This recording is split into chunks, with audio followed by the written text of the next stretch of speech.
In 2019, HBO released a critically acclaimed miniseries about the Chernobyl nuclear disaster, the world's worst.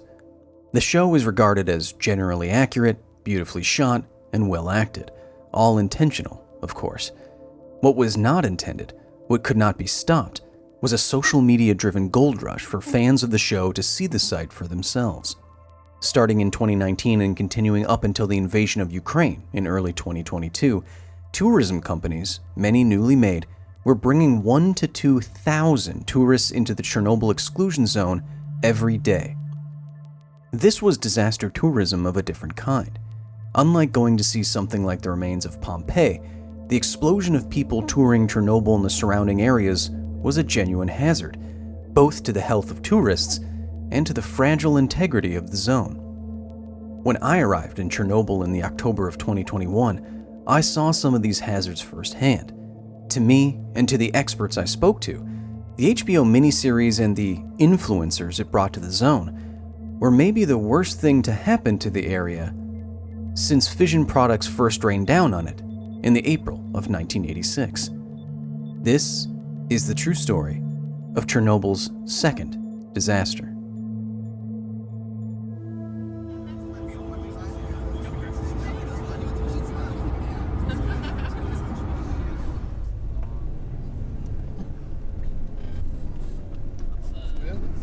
Having arrived in Ukraine to join a team of nuclear scientists, engineers, and specialists, I was expecting the trip to be fairly exclusive. And while we did see things hardly any civilian would have access to, there were tourists everywhere. Cars and buses with radioactivity symbols and respirator logos came and went from the power plant like clockwork. Influencers documented their meals in the plant's cafeteria. The food is surprisingly good, by the way. Groups of young people, phones in hand and in street clothes, walked the same wooded paths in the abandoned city of Pripyat that we did. As radiation counters clicked, so too did the simulated shutter sounds of iPhones. Business cards crumpled underfoot. Like the explosion of Reactor 4 37 years earlier, human intervention was once again changing the Ukrainian woods a few hours north of Kyiv. And as I found out, it even got to the point where tour guides were apparently manipulating objects in the zone, actively trying to make the area seem more menacing than it had been in decades. And keep in mind, since 1986, there hasn't been a single confirmed radiation-related death in the zone. Well, I think, the tour operators will come in here. Who knows what the story is? Some died a horrible death, so a hard hat, a respirator, and moose bones that they've gathered up and tried to arrange. So, I remember rib bones, to make it look like, somebody died here. And so you'll see that as we travel throughout the area and throughout the zone, you'll see a lot of staged areas where people have taken stuff like this, old toys and books, and have set them up in Pripyat, been coming here prior to the miniseries, seeing the difference and seeing, how you've got people coming out here to take Instagram pictures or whatever it is, and just, you see a lot of staged things. I've also seen a lot of things that were there year after year that are radioactive that I would survey that are gone now. And I can't help but think that somebody grabbed this as a souvenir not knowing how radioactive it was. During a walk through Pripyat, our team visited the Claw, a famously radioactive object that helped clean roofs heaping with radioactive material after the disaster, to train surveying techniques and learn the principles of radioactive safety. We're off scale. I don't want to come over there. While we did so, more than one group of tourists would get what only can be considered as dangerously close to the corpse of the giant machine. The metal here, contaminated with radioactive graphite, was off the charts on our detectors that cost tens of thousands of dollars, and yet Tom told us that sitting inside the claw or putting your head inside the jaws was a popular photo op, apparently not discouraged by tour leaders. Sitting inside, quote, the most dangerous thing in the zone. I would expect that if we could actually move this thing, we'd probably find some little chunks of fuel and pretty highly contaminated stuff down below. But it's very radioactive still. And so again, I've been here multiple times and see tour groups come through and they're touching it. Well, if you don't have a meter, like the scientists here have a right. meter, And it just drives me the other crazy. tourists aren't getting the information that we're getting, which is Exactly. stay away from it. Yeah, you know. Tourist-driven changes to the zone had apparently gotten so bad that even so-called stalkers, the shady and somewhat mythical individuals who illegally trespass in the exclusion zone, had taken it upon themselves to preserve the original state of objects like the claw and the rest of this radiation-created preserve. So it was recently repainted. It was black and white striped the last time I was here, and the time before it was pink. And so there's stalkers that come in and try to, they try to clean up after people. And so they repainted it to the original color, and they said, we've left paint in the area, and a few people know where that paint is. So the same thing as we were coming into town, there was a sign that said Pripyat, the white sign. It gets graffitied all the time. Wait, so Tom, the tourist problem has gotten so bad that the stalkers who come in here illegally have tried to undo some of the damage. Exactly. So you've got like these two levels of stalkers. You Yeah. got the stalkers that come in and do stuff like this, and some of them think they're angry that the Instagrammers will come and take pictures, so they try to deface it. Sure. And then you've got the other group of stalkers who come in and try to fix up some of the buildings. There's a kindergarten classroom that they've redecorated, and Wow. and then they try to repaint stuff like this. So it's interesting. That is interesting. To see how that works. I've tried to make it very clear in this series that the Chernobyl exclusion zone is not the nuclear wasteland you think it is. There are no three-headed beasts, no glowing green heaps of metal. But that doesn't mean that the zone isn't or can't be dangerous. It definitely can be. While our group of scientists did our best to be as safe as possible, change clothes inside the power plant each day, screen our shoes for contamination after leaving a location, monitor our whole body dose over the course of a week, there was clear evidence that others were not being so safe. So this track used to be over here, and so you just see things that have just been moved. And I'm thinking, who's picked this stuff up and carried it? It's just crazy. You being a nuclear expert and working in the industry, would you pick that up and touch that? Not with my bare hands. If I had gloves on and protective clothing, I might. But why? So I don't know if people are.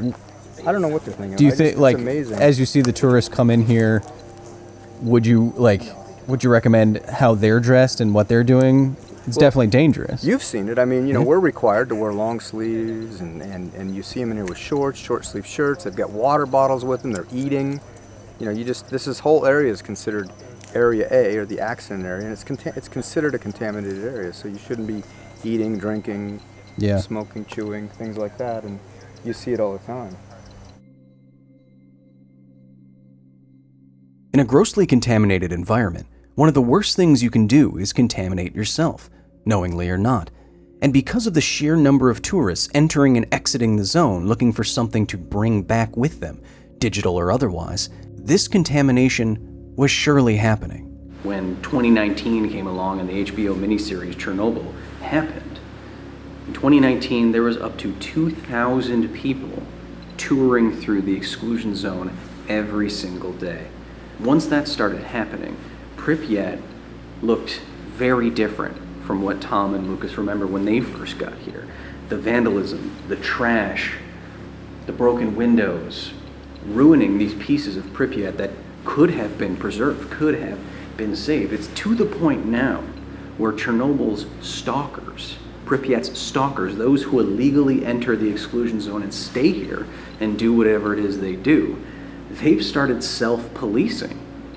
They've started leaving little wanted signs and posters that they make themselves on a printer saying this stalker or that stalker is defacing the city that they love so much or think about so much that they illegally enter.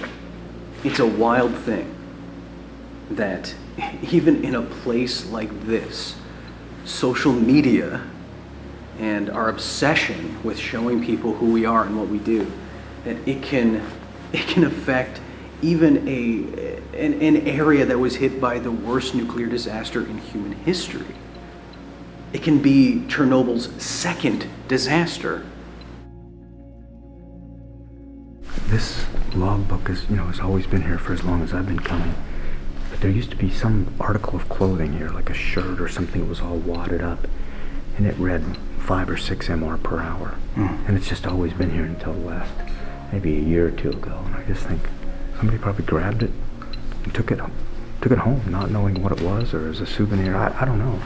But the fact that people are coming in here, touching things, taking things, it's kind of frightening.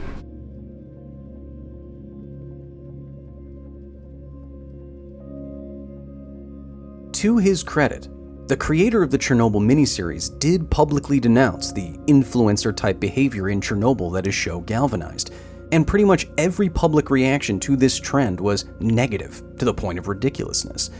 But of course, this didn't stop anyone. As a science communicator, the transformation of the Chernobyl exclusion zone into a sizable tourist attraction without adequate safety and security is, in my opinion, a public health hazard. I didn't see any real caution exercised by tourists, and the more people that move through, the more chance there is for apparently lax oversight to cause harm, either to the tourists themselves or to the zone. Now, it's hard for me, from this perspective, to take any real moral high ground over the vast majority of people that just want an interesting photo and would never do something stupid like grabbing a radioactive piece of clothing from a destroyed hospital. At the same time, there's nothing really stopping them from doing that. In the back of my mind, while my group was offering a moment of silence to the first man who died during the disaster, heads down in a dark, dusty, extremely radioactive room, a highlight of my trip, I knew that someone else's highlight was in creating something like this. I can't tell you that I didn't find it disrespectful, and I can't tell you it didn't make me angry. It did. The fact of the matter is that when the war in Ukraine comes to an end, Chernobyl and the exclusion zone will likely become the epitome of disaster tourism once again. It's not all bad. Tourism does inevitably bring money into the area. The city where I stayed, Slavutich, was perfectly nice. Clean air, good food, good people deserving of the money. Still, the majority of those who book a tour of Chernobyl are not going to be nuclear engineers, and in a highly contaminated environment with little to no rules enforcement, that can only be a continuous, non-zero risk. And I see things that are missing. You hear about boots that have been taken out of the basement, firefighter boots that are reading, probably hundreds of MR per hour. Sure. It's just crazy. Hundreds of millirems per hour is hot enough to give whoever may have taken that boot the lowest yearly dose clearly linked to increased cancer risk in just 24 hours. Until next time.